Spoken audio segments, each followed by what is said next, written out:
राधे राधे जी। पवित्र वचन YouTube channel में आपका हार्दिक स्वागत है। मैं हूँ कात्यायनी। करवा चौथ की आप सबको बहुत सारी शुभकामनाएं। भक्तों, पति की दीर्घ आयु की कामना से सुहागिन महिलाएं करवा चौथ का व्रत रखती हैं। निर्जला व्रत रख भगवान शिव जी, माँ पार्वती जी, भगवान कार्तिकेय जी और भगवान श्री गणेश जी की पूजा करती हैं। शाम को चंद्रोदय के बाद, चंद्र पूजन के बाद ही अपना व्रत खोलती हैं। पति पत्नी के प्रेम पर आधारित यह व्रत।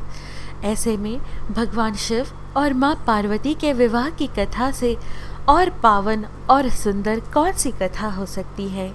आज के इस वीडियो में प्रस्तुत है शिव पार्वती विवाह की कथा। आइए श्रवण करें, परंतु उससे पहले हमेशा की तरह ओम उमा सहित शिवाय नमः लिखकर अवश्य कमेंट करें और इस वीडियो को लाइक करना ना भूलें। यदि आपने अभी तक हमारे चैनल को सब्सक्राइब नहीं किया है तो अभी सब्सक्राइब कर दें। भगवान शिव जी और माता पार्वती जी के विवाह का प्रसंग बहुत मंगलकारी है। जो इस कथा को सुनता है उसके मनोरथ पूर्ण होते हैं। शिव पुराण में इसकी अति महत्ता बताई गई है। माँ सती ने अपनी देह का त्याग किया और फिर उन्होंने माँ पार्वती के रूप में जन्म लिया। पार्वती जी ने शिव की तपस्या की और भोलेनाथ ने कामदेव को जलाकर भस्म कर दिया। फिर विष्णु जी और ब्रह्मा जी ने सब देवता सहित शिव जी के धाम गए और ब्रह्मा जी ने बोला, हे नाथ, इतने दिन तो हो गए हैं, देवताओं में किसी का विवाह नहीं हुआ है। कामदेव को भस्म करके आपने रति को जो वरदान दिया सो बहुत ही अच्छा किया। ब्रह्मा जी की प्रार्थना सुनकर और प्रभु श्री रामचंद्र जी के वचनों को याद करके शिव जी ने प्रसन्नता पूर्वक कहा, ऐसा ही हो। तब देवताओं ने नगाड़े बजाए और फूलों की वर्षा करके जयकारे लगाए। अब ब्रह्मा जी ने सप्त ऋषि को हिमाचल के घर भेज दिया है। हिमाचल ने श्रेष्ठ मुनियों को आदर पूर्वक बुला लिया और उनसे शुभ दिन, शुभ नक्षत्र और शुभ घड़ी शोकवाकर वेद की विधि के अनुसार शीघ्र ही लग्न निश्चय कराकर लिखवा लिया। फिर हिमाचल ने वह लग्न पत्रिका सप्त ऋषियों को दे दी। उन्होंने जाकर वह लग्न पत्रिका ब्रह्मा जी को दी। ब्रह्मा जी ने लग्न पढ़कर सबको सुनाया। उसे सुनकर सब मुनि और देवताओं का सारा समाज हर्षित हो गया। सभी देवतागण और शिवगण आज बहुत खुश हैं और कैलाश पर उत्सव मना रहे हैं। उसी समय कैलाश पर ऋषि दुर्वासा अपनी माता अनसुईया के साथ कैलाश पर आते हैं। नारद जी ऋषि और माता अनसुईया से मिलते हैं। नारद जी पूछते हैं, मुनिवर, आप अपनी माँ को छोड़कर वापस चले जाएंगे ना? दुर्वासा जी कहते हैं, नहीं भाई, मैं भी भोले बाबा के विवाह में जाने के लिए आया हूँ। नारद जी कहते हैं, मुनिवर, सब ठीक है, लेकिन आपको क्रोध बहुत जल्दी आता है और आप क्रोध में श्राप भी जल्दी दे देते हैं। तब दुर्वासा जी कहते हैं कि नहीं, मैंने माँ को वचन दिया है कि ना क्रोध करूँगा और ना ही किसी को श्राप दूंगा। फिर नारद जी ने नंदी को जाकर सूचना दी कि ऋषि दुर्वासा अपनी माँ के साथ आए हैं। नंदी जी तुरंत ऋषि के पास गए और माता जी को अलग कक्ष में ठहराया, जबकि दुर्वासा जी को बताया कि विवाह के लिए सब नाच गाना कर रहे हैं, सभी अपनी मस्ती में झूम रहे हैं। जैसे ही दुर्वासा जी भगवान शिव के पास पहुँचे, वहाँ सभी शिवगण और देवतागण उन्माद में थे और मौज मस्ती कर रहे थे। कुछ हंसी मजाक दुर्वासा जी से भी किया और उन्हें भी नाच गाने में शामिल करने का शिवगणों ने प्रयत्न किया। दुर्वासा जी को लगा ये सभी शिवगण मेरा अपमान कर रहे हैं। तभी दुर्वासा जी को क्रोध आ गया और उन्होंने शिवगणों को श्राप दे दिया, तुम्हारे इस हाल को देखकर कन्या पक्ष वाले मूर्छित हो जाएंगे जब तुम उनके द्वार पर पहुंचोगे। और फिर शिवजी को भी श्राप दे दिया, तुम्हारा इस रूप में पार्वती जी से विवाह कभी नहीं हो सकता है। जैसे ही उन्होंने श्राप दिया, नारद जी ने कहा, मुनि जी, आपने यह क्या कर दिया? इतने दिनों बाद तो भोले बाबा विवाह के लिए तैयार हुए थे और आपने श्राप दे दिया। फिर नंदी जी भी वहां आ गए। उन्होंने ऋषि से कहा, मुनिवर, आपके साथ हंसी ठिठोली तो शिवगणों ने की है और आपने भगवान को भी श्राप दे दिया। सभी चिंतित हो गए। ऋषि दुर्वासा को भी दुख हो रहा था कि ये मैंने क्या कर दिया। मैंने तो माँ को वचन दिया था कि मैं ना तो क्रोध करूंगा और ना किसी को ही श्राप दूंगा। नारद के समझाने के बाद भी मैंने ऐसे श्राप कैसे दे दिया। उसी समय भगवान विष्णु जी प्रकट हो गए और उन्होंने कहा, दुर्वासा जी आप शोक ना कीजिए, ये सब विधि के विधान के अनुसार ही हो रहा है। आप सभी विवाह में चलने की तैयारी कीजिए। इस प्रकार अब सबके हृदय में सुकून मिला और सब ने विवाह में चलने की तैयारी शुरू की। शिवजी के गण शिवजी का श्रृंगार करने लगे। जटाओं का मुकुट बनाकर उस पर सांपों का मोर सजाया गया।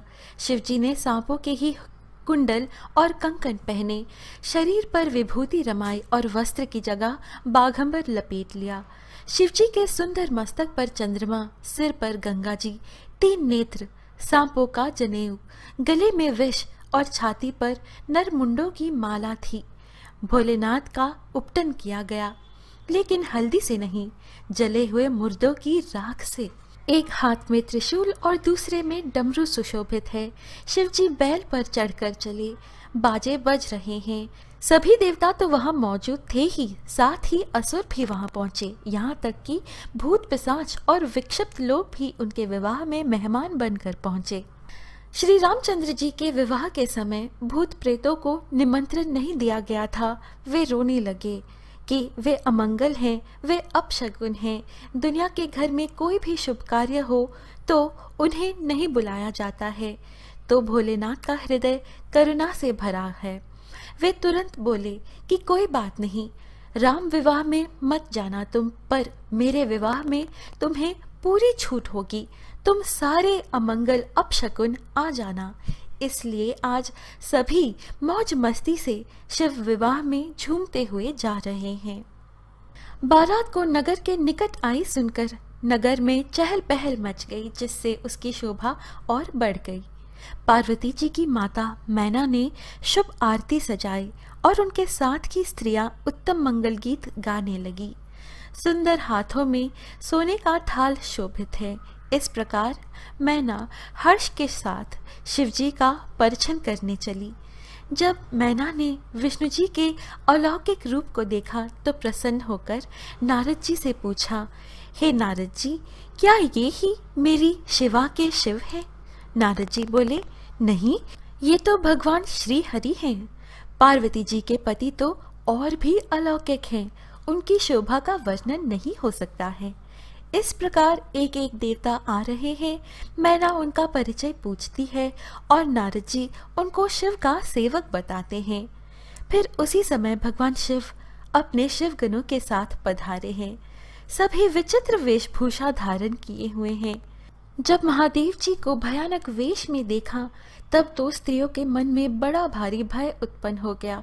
बहुत ही डर के मारे भागकर वे घर में घुस गई और शिवजी जहाँ जनवासा था वहाँ चले गए।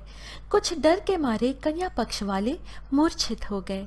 जब मैना जी को होश आया तो रोते हुए कहा, चाहे कुछ भी हो जाए, मैं इस भेष में अपनी बेटी का विवाह शिव से नहीं कर सकती हूँ।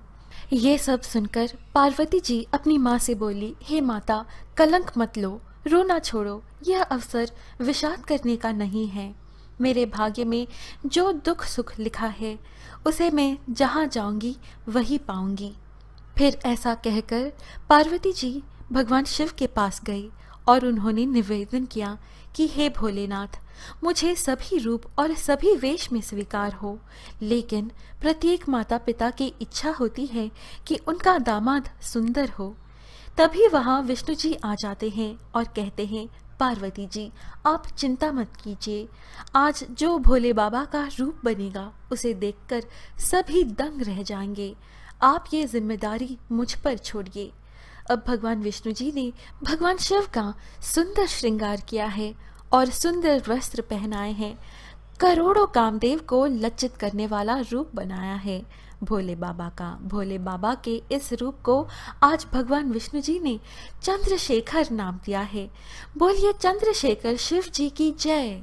तब नारद जी ने पार्वती जी के पूर्व जन्म की कथा सुनाई।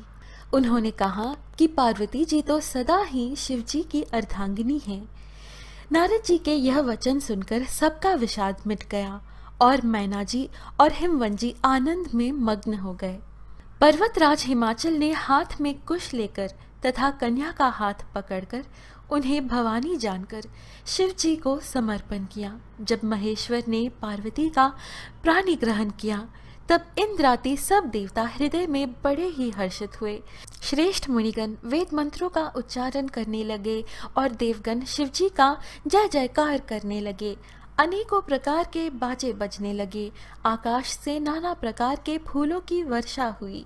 शिव पार्वती जी का विवाह हो गया। सारे ब्रह्मांड में आनंद भर गया। भक्तों, यह थी शिव पार्वती विवाह की कथा। आशा है आपको आज की यह प्रस्तुति अच्छी लगी। इस प्रकार के और वीडियोस पाने के लिए कृपया हमारे YouTube चैनल पवित्र वचन को सब्सक्राइब कर हमसे बने रहिएगा। फिर मिलेंगे अगली वीडियो में। जय श्री कृष्ण, राधे राधे। जय भगवान भगवती उमा शंकर की।